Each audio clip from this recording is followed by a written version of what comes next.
So just last night, the LA Clippers season ended in a very rough way. They lost in game 6 to the Dallas Mavericks behind an amazing defensive performance, especially from Kyrie Irving. He was so willing to go out there and take guys like Paul George and James Harden, the Clippers' top two offensive options, and also put out major contributions, efficient contributions on the offensive end. And I think that's one thing about Kyrie that's been so impressive and underrated is we talk so much about his shot making and his offense, but he's also a very willing defensive player. And that's been a thing for a while. It's not just this series, but if you look at him back in his days in Cleveland, when he was making the NBA Finals every season with LeBron, he was a ready and willing defensive player. One of his most iconic plays before that 2016 final series was a block he had late in the fourth quarter against Steph Curry in game 1 of the 2015 finals before he got hurt for the rest of that series. So Kyrie showed some amazing stuff on the defensive end, really taking a page out of Kobe Bryant's book, where you're this amazing offensive juggernaut, but you're also willing to go out there and dominate defensively. So great stuff from the Mavericks as they take this momentum into what will be a very entertaining second round against the young and up and coming OKC Thunder. For the Clippers, very rough, right? Another season where things are relegated to injuries. So they come in to this particular series on a skid, on a major defensive skid. Kawhi Leonard ends up getting hurt by the end of the season. So his availability was really up and down going into the playoffs. And James Harden was also skidding. He came into this postseason averaging just 13.5 points in the last 19 games of the regular season, shooting just 36% from the floor. So not much momentum going into this series, contrasted with a Dallas Mavericks team that had all the momentum in the world. And your biggest thing is we don't have a lot of momentum, but if we don't have that, we at least have to stay healthy. And the only issue is they weren't healthy. Their best player, Kawhi Leonard, couldn't play much when he was out there. He just didn't look anywhere near 100%.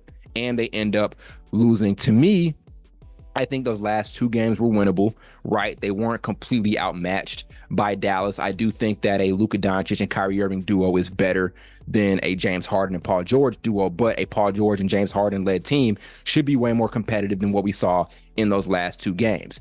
Harden just had a horrific fall off those last two games in the series, 16 points in game 6 and just 7 points in game 5 on horrific shooting splits and shooting performances all around from that duo and from that Clippers team. So a lot of questions to be had in this offseason. Paul George has a player option and James Harden is an unrestricted free agent. Even if they end up bringing all three of these guys back, I don't have much faith in this core. I really don't. What you have here with this Clippers team is a situation where your best player can still be amazing when he's out there on the court and can still put together a dominant playoff run. When Kawhi Leonard is healthy, he is a top 5 player in the NBA. And this season, we saw it. He was so available. We were excited about his availability. It was the most available he was able to be in a very, very long time.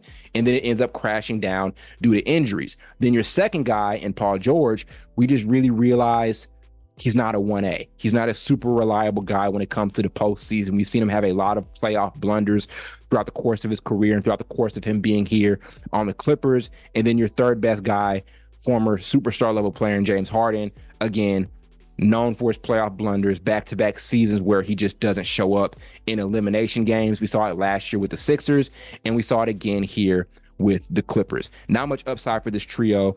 On paper, they're always going to look great. On paper, they're always going to look like one of the best teams in the NBA, but the execution is just never consistently there for this team.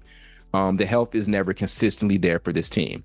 And this was the season where I thought it should have been the year. I thought this was their best opportunity if you're judging by their health in the earlier part of the season, if you're judging by Kawhi's availability, and you're judging by that run that they got off to when they got off, well, right after they got James Harden. When they got him, they got to a really good start. And it looked like they had solved the puzzle. And then post All-Star break, things just kind of fell apart. So if you're a fan of the Clippers right now, your question is, could it get any better than this? And I don't think so. I don't see a world where this trio is able to elevate past what we've already seen. They're only getting older, right? You don't get less injured when you get older, especially if you're injury prone throughout the course of your NBA career. Kawhi Leonard's not going to get more healthy at this point. Paul George isn't going to get this much better at this point. He's a multi-year NBA veteran who's made a bunch of all-star appearances. I think we kind of know what type of player he is at this point in his career. Same with James Harden. It's been too many years of us hoping that he makes this major postseason leap, and it just doesn't happen. And even he's done it in different roles, and he still doesn't make that leap. So this year, we're asking you to be more of a playmaker and be more of a third option, and still can't show up, still can't be consistent in that role. Then there was last year with the Sixers. Can you relegate yourself to be a playmaker while being a really good second option? Still couldn't show up while their first option in Joel Embiid struggled. And we saw that happen a few times when he was a number one option in Houston. So not much upside left right now for this Clippers team, and their future is in question. Big time. As I said, you can bring all three of these guys back, but how much better does it get?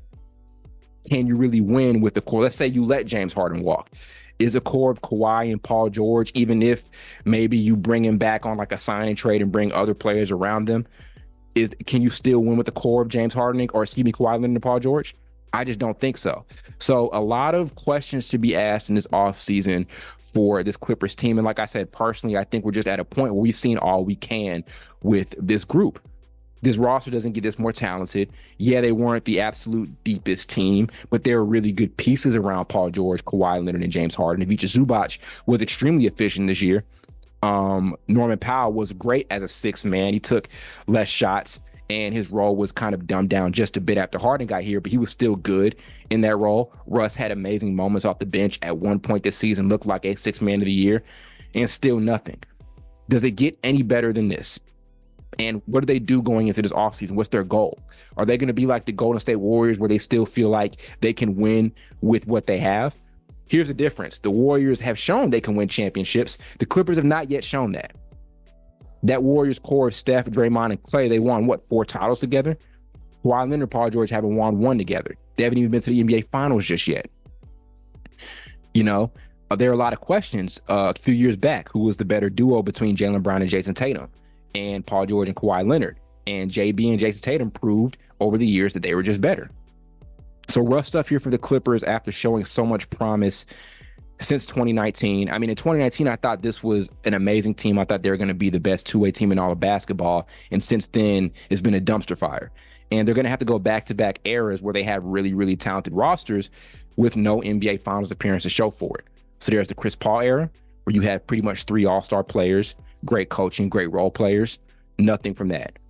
And then there's the Kawhi PG era, same thing. 2 really good first and second options, a revolving door of really, really good role players. 2019, you're dealing with guys like Pat Bev, Lou Williams, Montrezl Harrell, an unbelievable amount of role players around your best 2. And then now this season, you got James Harden around Kawhi and PG. Then there's Russell Westbrook coming off the bench, Norman Powell, and still nothing.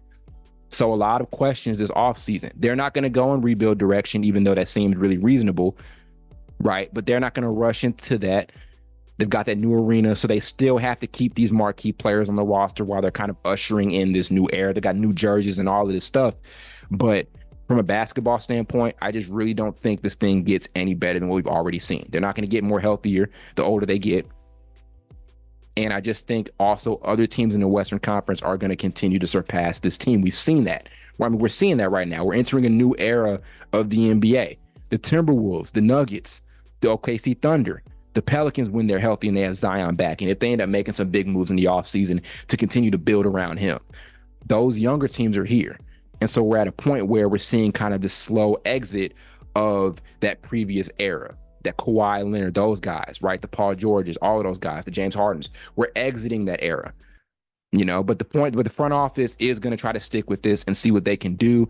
Even if Harden goes, they're still going to try to win and build around this duo of PG and Kawhi Leonard. That's just what's going to end up happening. But I don't think what we've got, I don't think it gets any better than this at this point. So we'll see. But big time win for the Mavericks. Amazing game they played heading into the second round, and a lot of questions this offseason for this struggling Clippers franchise that's just been really disappointing over the last 5 or so years.